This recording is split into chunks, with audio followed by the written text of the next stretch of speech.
Dans la hâte et l'effarement de son lever, elle n'avait pu songer à rien, et elle regardait, exaspérée, suffoquant de rage tous ces gens qui mangeaient placidement. Une colère tumultueuse la crispa d'abord, et elle ouvrit la bouche pour leur crier leurs faits, avec un flot d'injures qui lui montait aux lèvres, mais elle ne pouvait pas parler, tant l'exaspération l'étranglait. Personne ne la regardait, ne songeait à elle.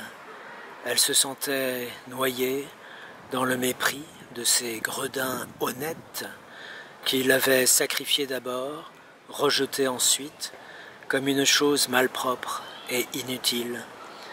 Alors, elle songea à son grand panier tout plein de bonnes choses qu'ils avaient goulûment dévorées, à ses 2 poulets luisants de gelée, à ses pâtés, à ses poires, à ses 4 bouteilles de Bordeaux, et sa fureur tombant soudain, comme une corde trop tendue qui casse, elle se sentit prête à pleurer.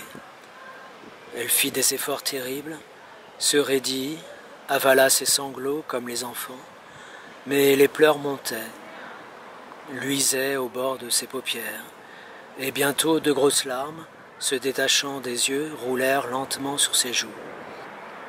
D'autres les suivirent, plus rapides, coulant comme les gouttes d'eau qui filtrent d'une roche, et tombant régulièrement sur la courbe rebondie de sa poitrine. Elle restait droite, le regard fixe, la face rigide et pâle, espérant qu'on ne la verrait pas. Mais la comtesse s'en aperçut et prévint son mari d'un signe. Il haussa les épaules, comme pour dire « Que voulez-vous ? Ce n'est pas ma faute. » Madame Loiseau eut un rire muet de triomphe et murmura « Elle pleure sa honte !» Les 2 bonnes sœurs s'étaient remises à prier, après avoir roulé dans un papier le reste de leur saucisson.